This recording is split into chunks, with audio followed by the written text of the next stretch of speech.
Hi guys, welcome back to our channel. இன்றைக்கி நம்ம சேனலில் டேவோட எஃப்எஃப் ட்விஸ்டட் அப்சஷனோட எபிசோட் 6 தான் பார்க்க போகிறோம். லாஸ்ட் எபிசோடில் இதோட முடிச்சிருப்பேனா, ஜெனிக்கு அப்படியே மேரேஜ் ஆகி அவங்க ஹஸ்பண்ட் வீட்டுக்கு போகிற மாதிரி, நீங்கள் எல்லோரும் ஜெனி வீட்டுக்கு கிளம்பி போகிற மாதிரி முடிச்சிருப்பேன். அதுலேருந்தே கண்டினியூ பண்ணிக்கலாம். இப்போ டே தான் கார் ட்ரைவ் பண்ணிட்டு போயிட்டுருக்காரு. டேவோட அம்மா லைட்டாக ரொம்ப கவலையாக இருக்குன்னு சொல்லிட்டு அப்படியே ஜன்னலை பார்த்து ஃபீல் பண்ணிகிட்டே வராங்க. அப்போ டேவோட அப்பா, அதான் நம்ம பொண்ணு நல்லா தானே இருப்பாங்க, போயிட்டு எதுக்கு ஃபீல் பண்ணுற? இல்லைங்க, என்னதான் இருந்தாலும் நம்ம பொண்ணு நம்மளை கூட இல்லைன்னும் போது ரொம்ப கஷ்டமாக இருக்குது. எப்பயுமே துருன்னு எதனா பண்ணிகிட்டே பேசிகிட்டே இருப்பா. இப்போ அவள் இல்லாமல் ஒரு மாதிரி இருக்குங்க. அதான் கொஞ்சம் கவலையாக இருக்குது. விடுடி, எனக்கு மட்டும் என்ன அந்த கவலைலாம் இருக்காதா? ஆனால் நம்ம ஒரு நல்ல இடத்துல கல்யாணம் பண்ணி கொடுத்துருக்கோம். அங்கே அவளை நம்ம பார்த்துக்கிட்டதை விட நல்லா பார்த்துப்பாங்க. விடு, பார்த்துக்கலாம் அப்படி சொல்லிட்டு ஆறுதல் சொல்லிட்டு வந்துட்டுருக்காரு. இதெல்லாம் டே கவனிச்சிட்டு நல்லா தான் ட்ரைவ் பண்ணிகிட்ருப்பாரு. திடீர்னு அவருக்கு ரோடை பார்த்தா ஒரு நிமிஷம் அப்படியே பிளர் ஆகிட்டு கிளியராக தெரியுது. டே, என்னடா ஆச்சு? இன்னும் கண்ணு ஒழுங்காக தெரிய மாட்டேங்குது அப்படின்னு மனசுக்குள்ளே நினச்சிக்கிட்டே அப்படியே ட்ரைவ் பண்ணிகிட்ருக்காரு. அவருக்கு அதே மாதிரி தான் ஃபுல்லாக விஷன் வந்து பிளர் ஆகிட்டு கிளியராக தெரியுது. ரொம்ப ஸ்ட்ரகிள் பண்ணி தான் காரே ஓட்டிகிட்ருக்காரு. எப்படின்னா வீட்டுக்கு போயிட்டா போதும், அதுக்கப்புறம் பார்த்துக்கலான்னு சொல்லிட்டு இப்போ அப்படியே கீர் போடலான்னு சொல்லிட்டு அவர் கையை கொண்டு போய் கீர் போடலான்னு போகும்போது பயங்கரமாக அவர் கையெல்லாம் ஷேக் ஆகுது. அவ்வளோதான், அவர் கண்ட்ரோல் அவருக்கு வந்து லூஸ் பண்ண மாதிரி ஒரு ஃபீல். அவர் பாடியெல்லாம் பயங்கரமாக ஸ்வெட் ஆகுது. அவருக்கு தலையெல்லாம் கிருகிருன்னு சுற்ற ஆரம்பிக்குது. மூச்சே விட முடியாமல் யாரோ அவரை போட்டு அமுக்கிற மாதிரி இருக்குது. டே, என்னடா ஆச்சு உனக்கு? எதுக்கு எப்படி இருக்குது? ஃபஸ்ட்டு இவங்கள சேஃப் பண்ணணும். என்னாச்சுன்னு அப்புறம் பார்த்துக்கலாம் அப்படி சொல்லிட்டு அப்படியே சடனாக பிரேக் போடுறாரு. எங்கன்னா கொண்டு போய் இடிச்சிட போகிறாரு சொல்லிட்டு அவர் சடனாக பிரேக் போடவே எல்லாரும் ஒரு நிமிஷம் அப்படியே ஃப்ரண்ட்டில் வந்துட்டு பேக்கில் போய் விழுகுறீங்க.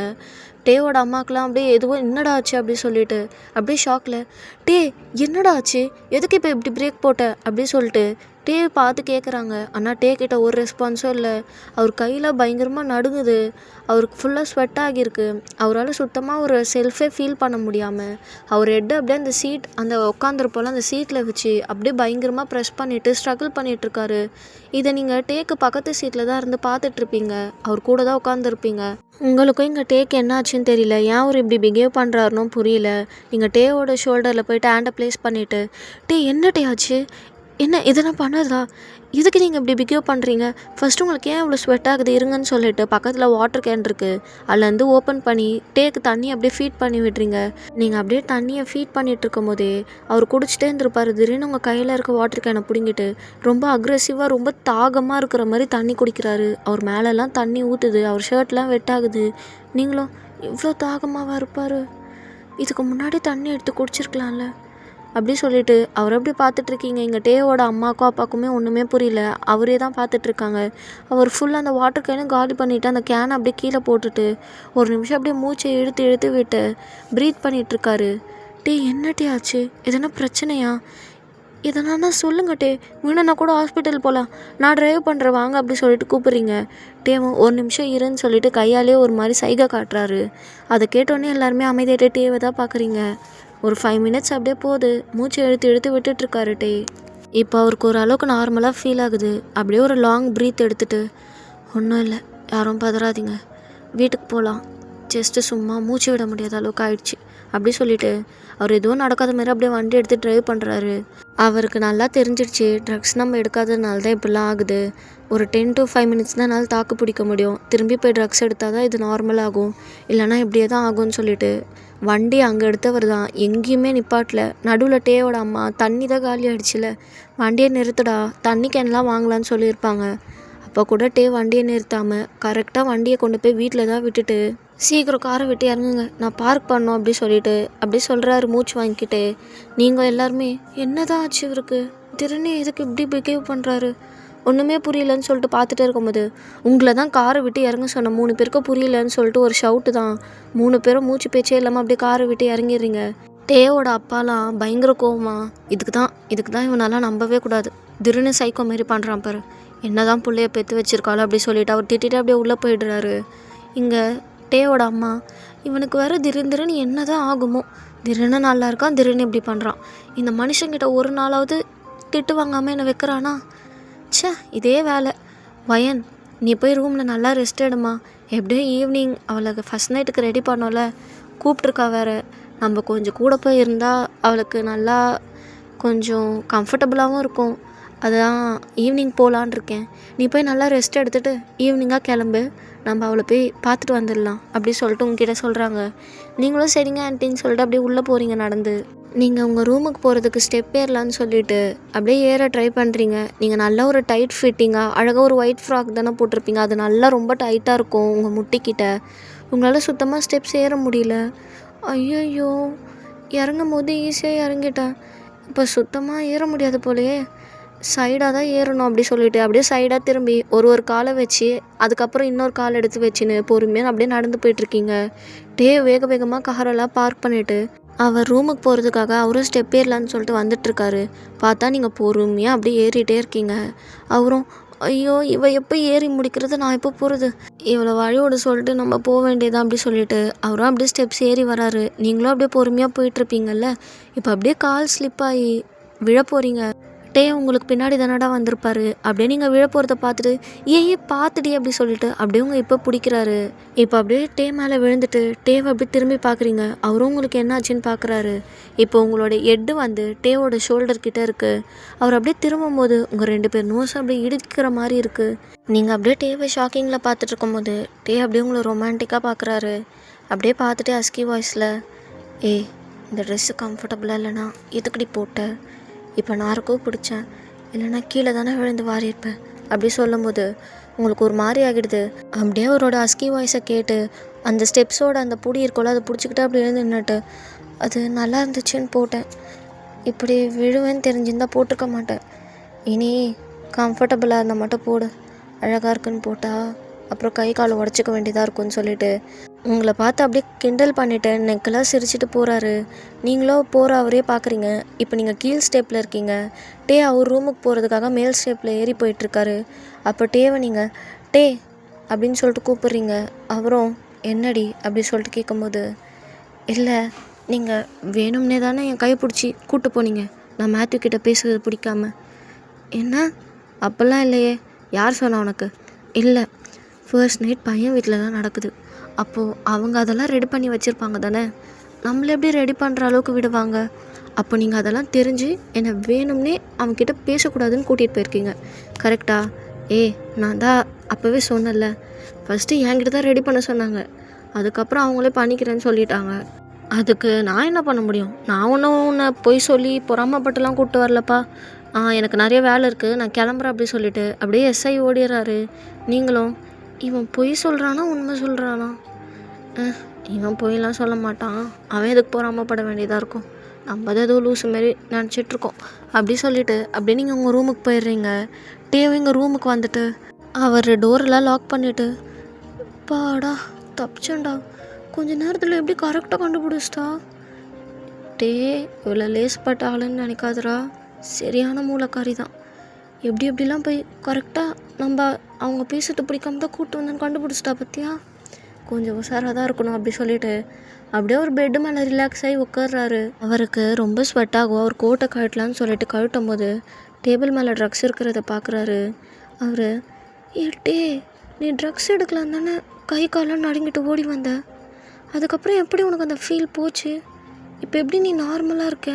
ஃபஸ்ட்டு காரில் அந்த மாதிரி ஆச்சு, அதுக்கப்புறம் ஒரு 10 மினிட்ஸ் நல்லா இருந்துச்சு, திரும்பி கை காலெலாம் நடுங்க ஆரம்பிச்சது தான் நான் ஓடியே வந்தேன், திரும்பி எப்படி ரிலாக்ஸ் ஆச்சு. நடுவில் அவளை தான் பார்த்து பிடிச்சேன், ஒரு வேளை அவளை ரொமான்டிக்காக பார்த்ததுனால ஆயிருக்குமோ. சேச்சே, அவள் விழுந்த ஷாக்கில் நீ அந்த மாதிரி மறந்துருப்ப, மற்றபடி வேறு ஒன்றெல்லாம் இருக்காது அப்படி சொல்லிவிட்டு அப்படியே ஒரு அந்த ட்ரக்ஸ் எடுத்து இன்ஜெக்ட் பண்ணிவிட்டு படுத்து தூங்கிடுறாரு. இந்த சைடு நீங்கள் ட்ரெஸ் சேஞ்ச்லாம் பண்ணிவிட்டு சும்மா அப்படியே கட்டல் மேலே உட்காந்து உங்கள் ஃபோன் எடுத்து ஸ்க்ரோல் பண்ணிகிட்ருப்பீங்க. இப்போ அப்படியே உங்கள் ரூமோட டோர் வந்து தட்டுற சவுண்ட் கேட்குது. நீங்களும் போய் ஓப்பன் பண்ணிவிட்டு பார்த்தா அது ஜெனியோட அம்மா தான். அவங்க வயன் என்னம்மா பண்ணுற? சும்மா தான் ஆண்டி, ஃபோன் பார்த்துட்ருக்கேன். என்னாச்சு, எதனா ஹெல்ப் வேணுமா? அதெல்லாம் ஒன்றும் இல்லைம்மா, உங்ககிட்ட கொஞ்சம் பேசணும், உள்ளே போய் அப்படி சொல்லிவிட்டு உங்களை உள்ளே போய் சொல்லிவிட்டு அப்படியே கதவு சாத்துறாங்க. நீங்களும் என்ன ஆண்டி ஆச்சு, எதனா முக்கியமான விஷயமா? முக்கியமான விஷயம் இல்லை, உங்ககிட்ட கொஞ்சம் பேசணும், உட்காருமா சொல்லிவிட்டு அப்படியே உங்கள் கையை பிடிச்சி பெட்டு மேலே உட்கார வைக்கிறாங்க. நீங்களும் அப்படியே அவங்க என்ன தான் பேச போகிறாங்கன்னு சொல்லிட்டு அவங்களே பார்த்துட்ருக்கும்போது, உனக்கு என் பையன் தெரியும் இல்லைம்மா, என்ன ஆண்டி, அவர் தானே காரை ஓட்டிகிட்டு வந்தார், அவர் தெரியாமல் எப்படி? சரிம்மா, இன்னைக்கு காரில் அவன் அப்படி நடந்துக்கிட்டான்ல, அதை நினச்சி நீ எதுவும் பயந்து போயிடலையே? இல்லை ஆண்டி, அதான் அவரால் மூச்சு விட முடியல, அதான் அப்படி நடந்துக்கிட்டேன்னு சொன்னார். அவர் பயப்படுற மாதிரிலாம் எதுவும் நடந்துக்கல. அது அவனால் மூச்சு விட முடியாதெல்லாம் கிடையாதுமா. அவன் ஒரு ட்ரக் எடுக்கலைன்னா அவன் இப்படி தான் பண்ணுவான். நிறைய வாட்டி அவன் கத்துற சவுண்டெல்லாம் நானே கேட்டிருக்கேன். அதான் காலையிலேருந்து ட்ரக் எடுக்கலைல்ல, இப்படி பிஹேவ் பண்ணியிருக்கான். என்ன ஆண்டி சொல்கிறீங்க? அவர் அது எடுக்காததுனால தான் அப்படி பிஹேவ் பண்ணாரா? என்னால் நம்ப முடியல. ஆமாம்மா, அவன் இப்போல்லாம் எடுக்கலையே அப்படி தான் பண்ணுவான். இது எங்களுக்கு பழகி போச்சு. ஆனால் உனக்கு புதுசில் நீ பயந்துட்டே என்னவான்னு கேட்டேன். இல்லை ஆண்டி, அப்படிலாம் ஒன்றும் இல்லை, ஓகே தான். அது ஜெனி அன்னைக்கு அவங்க அண்ணாவை பற்றி உங்ககிட்ட சொல்லும் போது நான் கேட்டுட்டு தாம்மா இருந்தேன். என் பிள்ளை ரொம்ப நல்ல பையன்தான், நல்லா தாம்மா வளர்த்தேன். நான் பொண்ணுங்களை எப்படி பார்க்கணும், அப்படி நடத்தணும்னு நிறைய சொல்லி கொடுத்து வளர்த்தேன். முக்கால்வாசி நேரம் என் கூட சமையல் கட்டிலே தான் என் பிள்ளை இருப்பான். எப்போ காலேஜுன்னு போனாலும் நிறைய ஃப்ரெண்ட்ஸ் எல்லாம் வந்து கேட்டு குட்டி சவராக போயிட்டாம்மா. நானும் எவ்வளோ அவனை திருத்த முயற்சி பண்ணேன், என்னால் திருத்தவே முடியல. என் குடும்பத்தில் நாங்கள் எல்லாருமே சந்தோஷமாக இருந்தோம். இந்த ட்ரக்குன்ற ஒரு விஷயம் என் குடும்ப சந்தோஷத்தையே பறிச்சிடுச்சு. இப்போ நான் இதெல்லாம் ஏன் சொல்கிறேன்னா, உனக்கு இந்த விஷயம் தெரியுன்னு வெளியே யார்கிட்டையும் சொல்லாதம்மா. இதில் டேவோட வாழ்க்கை மட்டும் இல்லை, ஜெனியோட வாழ்க்கையும் அடங்கியிருக்கு. நீயே சொல்லு, இந்த மாதிரி ஜெனியோட அண்ணா எப்படிலாம் இருக்கான்னு தெரிஞ்சா ஜெனியையும் அவள் போகிற வீட்டில் தப்பாக பேச வாய்ப்பு இருக்குமா? அதனால் இந்த விஷயத்த யாருக்கும் தெரியாமல் நீ பார்த்துக்கணும். யார்கிட்டயோ தயவு செஞ்சு சொல்லிடாத வாயன் அப்படின்னு சொல்லிட்டு உங்கள் கையை பிடிச்சி அழுது கேட்குறாங்க. உங்களுக்கு கஷ்டமாயிடுது. ஆண்டி, என்ன ஆண்டி பேசுகிறீங்க? இது எப்படி நான் வெளியே சொல்ல முடியும்? ஜெனி எனக்கும் ஃப்ரெண்டு, நீங்கள் சொல்கிறது எனக்கு நல்லாவே புரியுது. டே அப்படி இருந்தாலும் ஜெனியும் அப்படி தான் இருப்பா, இல்லைனா அவன் குடும்பமே சரியில்லைன்னா அவளை பேசுவாங்க தான். எனக்கு நல்லாவே தெரியும் ஆண்டி, கவலைப்படாதீங்க, நான் யார்கிட்டையும் சொல்ல மாட்டேன். டே எனக்கும் அண்ணா மாதிரி தான், நீங்கள் எல்லோரும் எனக்கும் ஃபேமிலி மாதிரி தான். என் அண்ணா எப்படி இருந்தால் நான் கேவலமாக பார்ப்பேனா? அவனை எப்படி திருத்தலான்னு தான் பார்ப்பேன். நீங்கள் கவலையே படாதீங்க ஆண்டி, இந்த விஷயம் வெளியே யாருக்கும் தெரியாது. இனி தெரியவும் வராது ஆண்டி. நீங்கள் நான் சொல்லிடுவேன்லாம் நினச்சி ஃபீல் பண்ண வேணாம். ஐயோ வயன், நீ சொல்லிடுவேன்னு இல்லைம்மா, இருந்தாலும் எனக்கு கொஞ்சம் பயமாக இருந்துச்சு, அதனால தான் சொன்னேன். எனக்கு புரியுது ஆண்டி, நீங்கள் ஃபீல் பண்ணாதீங்க. ஆண்டி, உங்ககிட்ட ஒன்று கேட்கட்டா? கேளு வயன். என்ன? அதான் அவர் இப்படி இருக்கார்ல, எதனா ஹாஸ்பிட்டலில் கொண்டு போய் பார்க்கலாம்ல? இல்லை வயன், நான் நிறைய கூப்பிட்டு பார்த்துட்டேன். அவன் அப்போல்லாம் ரொம்ப அரகண்ட்டாக பிஹேவ் பண்ணுவான், எதனா பொருளை தூக்கி போட்டு உடைப்பான். என்ன தான் அம்மாவாக இருந்தாலும் எனக்கும் பயம் இருக்கும்ல. நான் நிறைய வாட்டி டாக்டர்ஸை கூட இங்கே வர வச்சு பார்க்க வச்சுருக்கேன். அவனுங்க எல்லாரையுமே அடித்து அனுப்பி விட்டுடுறான். என்னால் முடியல வயன். போராடி தனி மனுஷியாக ரொம்ப கஷ்டப்பட்டு நொந்துட்டேன். என் புருஷனுக்கு அவன் என்ன கேட்டு போட்டோம், என் பொண்ணு மட்டும் நல்லா இருந்துட்டோன்னு ஜெனியே பார்க்குறாரு. ஆனால் நான் 2 பிள்ளைய பெற்றுட்டு அவனையும் இப்படி விட முடியாமல் இவன் வாழ்க்கையை நினச்சிக்கிட்டு நொந்து செத்துட்டம்மா. எல்லா பெற்றவங்களுக்கும் இருக்க ஆசை மாதிரி எனக்கும் என் பையன் முன்னாடி நின்று அவன் தங்கச்சியோட கல்யாணத்தை நடத்தணும்னு சொல்லிட்டு எவ்வளோ ஆசைப்பட்டேன்னு தெரியுமா? ஆனால் அவனுக்கு இப்படி இருக்க பழக்கத்தினால எங்கே வந்த இடத்துல என் பொண்ணை பார்க்க வந்தவங்கக்கிட்ட தப்பாக பிஹேவ் பண்ணிடுவான்னு, அவளை பொண்ணு பார்க்க வர அன்னைக்கு கூட என் பையன் ஊருக்கு போயிட்டான், அங்கே போயிட்டான்னு சமாளித்து கஷ்டப்பட்டு இந்த கல்யாணத்தை நடத்தினம்மா. இதில் திரும்பி எதனா பிரச்சனை வந்துச்சுன்னு தெரிஞ்சுதுன்னா, ஜெனி லைஃப்க்கு எதனா ஒன்று ஆச்சுன்னா சத்தியமாக நான் உயிரோடவே இருக்க மாட்டேன் வயன்னு சொல்லிட்டு அழுகுறாங்க. ஆண்டி, என்ன ஆண்டி பேசுகிறீங்க? அப்படிலாம் எதுவும் நடக்காது. ஜெனியோட ஹஸ்பண்ட் எல்லாத்தையும் புரிஞ்சு நடந்துக்கிறவராக இருக்கார், அவளை நல்லா புரிஞ்சுக்கிறாரு. கண்டிப்பாக அப்படிலாம் நடக்காது ஆண்டி, அவன் நல்லா தான் இருப்பாள். நம்ம எல்லாம் அதை பார்க்க தான் போகிறோம். நீங்கள் எதை நினச்சோ ஃபீல் பண்ணாமல் ரூமுக்கு போய்ட்டு ரெஸ்ட் எடுங்க ஆண்டி. நம்ம நடக்க வேண்டியதை பார்ப்போம். இது நடக்கும்னு நினச்சி நம்ம ஃபீல் பண்ண வேண்டாம். நீ சொல்கிறது சரிதான் வயன். சரி, நீயும் கொஞ்சம் நேரம் தூங்க. என்ன மூஞ்செல்லாம் டல்லாக இருக்கு பாரு, கொஞ்ச நேரம் ரெஸ்ட் எடுத்து எழுந்துரு, ஃப்ரெஷ் ஆகிடும். உனக்கு எதனா சாப்பிட வேணுமா? இல்லை ஆண்டி, எனக்கு வேண்டாம், நீங்கள் ரெஸ்ட் எடுங்க. சரிம்மா, உனக்கு எதனா வேணும்னா கேளு, ஆண்டி பண்ணி கொடுக்குறேன். சரிங்க ஆண்டி அப்படி சொல்லிவிட்டு அவங்க கிளம்பிடுறாங்க. நீங்கள் அவங்க போகிறதே பாவமாக பார்த்துக்கிட்டு, இவர் ஒருத்தர்னால எத்தனை பேர் கஷ்டப்படுறாங்க, அதுக்காகவாது இந்த கர்மத்தெல்லாம் விட்டு தொலைனால. இதில் அவள் தங்கச்சி வாழ்க்கையும் அடங்கியிருக்கு. நீங்கள் ஆனால் கொஞ்சமாவது யோசிக்கிறாரா? சரியான செல்ஃபிஷாக இருப்பார் போல். அப்படின்னு நினச்சிக்கிட்டே உங்கள் பெட்டில் உட்காந்து அதை பற்றி யோசிச்சுட்டு இருக்கீங்க. அப்படியே ஈவினிங் டைம் ஆகுது. இப்போது டேவோட ரூமில் தான் டேவோட அம்மா, டே எழுந்துருடா, நான் தான் போனேன்னு சொன்னல, எழுந்துரு. அம்மா என்னம்மா கொஞ்ச நேரம் தூங்க விடுமா. அங்கே எல்லோரும் நமக்காக வெயிட் பண்ணுவாங்கடா, போகிறதுக்கே கொஞ்சம் லேட்டாக வேறு ஆகும். சீக்கிரம் நீ தான் ட்ரைவ் வேறு பண்ணணும், எழுந்துருட்டே, விளாடாத. நீ நீ இப்படியே பண்ணிகிட்டு இருந்தனா டைம் ஆகிடும்டா, எழுந்துருடா. இரும்மா எழுந்துக்கிறோம் அப்படி சொல்லிட்டு அப்படியே எழுந்து உட்காந்துட்டே ஸ்லீப்பி ஐஸோட அவங்க அம்மாவை பார்க்க, என்ன குழந்தையாவையும் கண்ணுக்கு தெரியுற, ஆனால் நீ பண்ணுறதுலாம் குழந்தைய மாதிரியா இருக்கு. மா லெக்சரை ஸ்டார்ட் பண்ணாதம்மா, இப்போ என்ன உனக்கு நான் கிளம்பணுமா, வழிவிடு கிளம்புறேன் அப்படி சொல்லிவிட்டு அப்படியே ஒரு டவல் எடுத்து ஒரு ஷோல்டர் மேலே போட்டு ஃப்ரெஷ்ஷாக போகிறாரு. அவங்க அம்மா டே போகிறதே பார்த்துட்டு, இன்னமும் ரூமை குப்பை மாதிரியே தான் வச்சுருக்கான், கண்ட கண்ட கரும ஊசியெல்லாம் இன்னமும் இருக்குது. இந்த பழக்கத்தை எப்போ தாண்டா டே விடுவேன், எவ்வளோ தாண்டா அம்மா உனக்காக கஷ்டப்படணும் அப்படி சொல்லிட்டு ஃபீல் பண்ணிட்டு வெளியே வராங்க. நீங்கள் எல்லாருமே கிளம்பி அப்படியே சோஃபாவில் உட்காந்துட்டு டேக்காக தான் வெயிட் பண்ணிட்டுருக்கீங்க. டேவும் அப்படியே கிளம்பி கீழே வர, இப்போ காரை ட்ரைவ் பண்ணிட்டு நீங்கள் ஜெனியோட வீட்டுக்கு தான் எல்லோரும் போயிட்டுருக்கீங்க. காரில் நல்லா ஜாலியாக சிரித்து பேசிக்கிட்டே சந்தோஷமாக பாட்டெல்லாம் கேட்டுட்டு நல்லா ஒரு ஹாப்பியாக ட்ராவல் பண்ணி இப்போ ஜெனியோட வீட்டுக்கும் வந்து சேர்ந்துடுறீங்க. சேர்ந்துட்டு காரை விட்டு இறங்கும் போதே மேத்யூவோட அப்பா அம்மாலாம் வாங்க வாங்க சம்மந்தி உள்ளே வாங்க அப்படி சொல்லிட்டு ஒரு சந்தோஷத்தோடு அப்படியே வந்து வரவேற்கிறாங்க. நீங்களும் அப்படியே ஸ்மைல் பண்ணிட்டு உள்ளே போனால் ஜெனி உங்களை பார்த்தோன்னே ஓடி வந்துட்டு, அம்மா வந்துட்டியா, நீ எங்கே வரமாட்டேன்னு நினச்சி பயந்துட்டேன், நீ கூப்பிட்டு நான் எப்படி வராமல் இருப்பேன், அது மட்டும் இல்லாமல் உன்னை ரெடி பண்ணணும்ல, வா ரூம் உள்ள போகலான்னு சொல்லிட்டு அப்படியே அவளை கூட்டிகிட்டு போய் கொஞ்சம் கொஞ்சமாக ரெடி பண்ணி விட்டுறாங்க. அப்படியே நீங்கள் கலக்கலன்னு பேசி சிரிச்சுக்கிட்டே அப்படியே அந்த ஃபஸ்ட் நைட் அந்த ஜோக்கெலாம் போட்டு காமெடி பண்ணிகிட்ருக்கீங்க. ஜெனிக்கு அதெல்லாம் கேட்கும்போது பயங்கர வெக்கமாக இருக்குது. வயன் சும்மா இருடி, உனக்கு இதே வேலை தான், அப்பயும் என்னை கலாய்க்கிற, இப்பயுமே என்னை கலாய்ச்சிட்டு தான் இருக்கேன், உனக்கு இது மட்டும் போகவே போகாதுன்னு சொல்லிட்டு அவங்கள கலாய்க்க நீங்கள் அவளை கலாய்க்க அதை பார்த்து ஜெனியோட அம்மான்னு சிரிக்கணும்.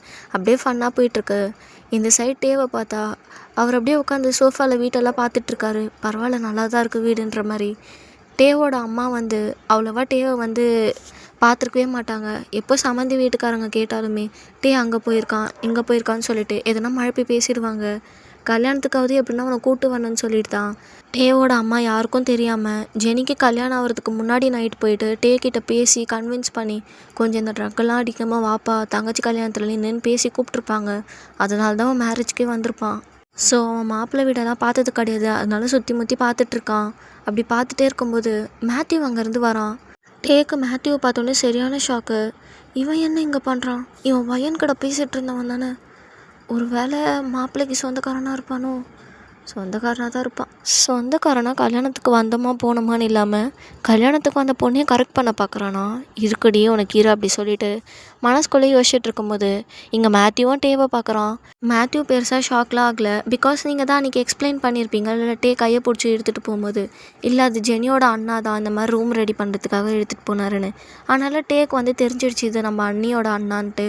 அவர் அப்படியே கேஷுவலாக வந்துட்டு ஹாய் ப்ரோன்ற மாதிரி பேசுகிறாரு. பிகாஸ் என்னதான் இருந்தாலுமே அவங்க அண்ணாவோட ஒய்ஃபோட அண்ணா இல்லை, அந்த மரியாதை கொடுத்து பேசணுன்னு சொல்லிட்டு அவர் வந்து பேசுகிறாரு. டேவும் ஹாய் அப்படி சொல்லிட்டு எதுவுமே பேசாமல் இருக்கார். மேத்யூவும் மனசில் வாய்ஸ் என்ன இவ்வளோ போல்டாக இருக்குது, சரியான ரக்கட் டைப் பிடிச்சவன் போலையே, சரி பேசி பார்ப்போம், கோவப்பட தேவையில்ல. நீங்கள் தானே அண்ணியோட அண்ணா. எந்த அண்ணியோட அண்ணா? இல்லை நீங்கள் தானே ஜெனி அண்ணியோட அண்ணா.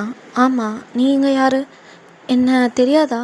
தெரியாது, நான் தான் மாப்பிள்ளையோட தம்பி, என் பேர் மேத்யூ. என்னது மாப்பிள்ளையோட தம்பியா? ஆமாங்க, ஏன் இவ்வளோ ஷாக் ஆகுறீங்க? ஐயோ சொந்தக்கார பையன் நினச்சா மாப்பிள்ளையோட தம்பியா நீ?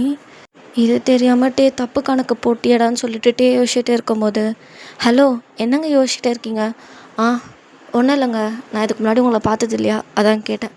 ஆமாம், நான் கூட உங்களை பார்த்ததே இல்லை, எனக்கே வயன்னு சொல்லி தான் நீங்கள் அண்ணியோட அண்ணானே தெரியும், இல்லைன்னா எனக்கும் தெரிஞ்சிருக்காது. ஓ வயன் தான் உங்ககிட்ட சொன்னாலா? ஆமாம், அன்றைக்கி பேசிகிட்டு இருக்கும்போது சொன்னான். சரி ப்ரோ அதெல்லாம் இருக்கட்டும், நீங்கள் என்ன ஒர்க் பண்ணுறீங்க? இல்லை ப்ரோ, நீங்கள் தங்கச்சி என்கேஜ்மெண்ட்டு கூடலாம் வராமல் அவ்வளோ பிஸியாக இருந்திருக்கீங்கன்னா அப்போ கண்டிப்பாக பெரிய ஒர்க்காக தானே இருக்கும், அதனால தான் என்ன ஒர்க் பண்ணுறீங்கன்னு சொல்லிட்டு கேட்டேன். அது வந்து அப்படின்னு சொல்லிட்டு டே திருன்னு முழிச்சிட்டு இருக்கும்போது இது எல்லாத்தையும் டேவோட அம்மா கேட்டு இருந்திருப்பாங்க போல். அவங்க உடனே மேத்யூ கிட்டே வந்துட்டு, மேத்யூ இந்த மாதிரி கொஞ்சம் எனக்கு ரெஸ்ட் ரூம் எங்கே இருக்குன்னு காட்டுறியாப்பா? வாங்க ஆண்டி காட்டுறேன் அப்படின்னு சொல்லிட்டு மேத்யூவும் எழுந்து போயிடுறான். டேவும் நல்ல வேலை அம்மா வந்து காப்பாத்துச்சு, எல்லாம் என் இமேஜே போயிருக்கும். வேலை வெட்டி இல்லாதவன் நான் எப்படி சொல்கிறது அப்படி சொல்லிட்டு அவர் உட்காந்துட்டு இருக்கும்போதே மேத்யூவோட அம்மா வந்து டேக்கு காஃபி கொடுக்குறாங்க. டேவும் அதை வாங்கிட்டு அப்படியே ஸ்மைல் பண்ணும்போது மேத்யூவோட அம்மா டேவை பார்த்து என்னை யாருன்னு அடையாளம் தெரியுதாப்பா அப்படின்னு கேட்குறாங்க. டேவும் இல்லை அப்படின்ற மாதிரி தலையாட்டும் போது நான் தான் மாப்பிள்ளையோட அம்மா, ஓ தங்கச்சியோட மாமியார் அப்படின்னு சொல்லும்போது டேவோ எழுந்து நின்று மரியாதைலாம் கொடுத்து சாரி ஆண்டி எனக்கு தெரியாது, நான் அவங்க யாரையும் பார்த்ததில்லைன்னு சொல்கிறான். தெரியும் தெரியும்ப்பா, அப்பா அம்மாலாம் சொல்லியிருக்காங்க நீ ரொம்ப பிஸியாமே ஏதோ பிஸ்னஸில், அதனால நான் எதுவும் கேட்டுக்கலப்பா. சாரி ஆண்டி, கொஞ்சம் பிஸ்னஸ் வேலை, அதனால தான் வர முடியல. பரவாயில்லப்பா, கல்யாணத்துக்காவது வந்தல, அது வரைக்கும் சந்தோஷம். டேக்கு ஒரு மாதிரி ஃபீலாக இருக்குது, அவனை கலாய்க்கிற மாதிரி ஃபீலாக இருக்குது. அதனால் ஒரு மாதிரி சிரிச்சுக்கிட்டே அந்த ஆண்டி மூஞ்ச பார்க்க, சரி சரிப்பா ஆண்டி சும்மா தான் பேசினேன், எதுவும் தப்பாக எடுத்துக்காத, உட்காந்து காஃபி குடி, எனக்கு கொஞ்சம் கிச்சன்லலாம் ஒர்க் இருக்குது, இன்னொரு நாளைக்கு நம்ம ஃப்ரீ ஆகிட்டு ஜாலியாக பேசலாம் சரியா, உட்காந்து காஃபி குடி அப்படி சொல்லிட்டு போகிறாங்க. டேவும் உட்காந்துட்டு ஒரு பெருமூச்சு எடுத்து விட்டுட்டு கடவுளே ஏன் தான் இங்கே வந்துன்ருக்கு, ஒருத்தர் கூட எனக்கு தெரியல, ச்சே பொண்ணு பார்க்குறப்பெல்லாம் என்னை வர விடாமல் பண்ணிட்டு இப்போ கூப்பிட்டு எல்லாத்துக்கும் அசிங்கப்படுத்துகிறாங்க, தலை எழுத்து எல்லாம் அப்படி சொல்லிட்டு அப்படியே காஃபி குடிச்சிட்ருக்காரு. ஓகே, இந்த எபிசோடை நான் இதோட முடிக்கிறேன். இந்த எபிசோடு எப்படி இருந்துச்சுன்னு மறக்காமல் சொல்லுங்கள். இந்த எஃப்எஃப்பும் எப்படி இருக்குது, ஒரு மாதிரி ஜவ்வு மாதிரி இழுத்துட்டு போதா, இல்லை கரெக்டாக போதா, இல்லை நான் இன்னும் கொஞ்சம் ஃபாஸ்ட்டாக கொண்டு போகணுமான்னு சொல்லுங்கள். ஏன்னா எனக்கு கொஞ்சம் ஜவ்வு மாதிரி இழுத்துட்டு போகிற மாதிரி தான் இருக்குது.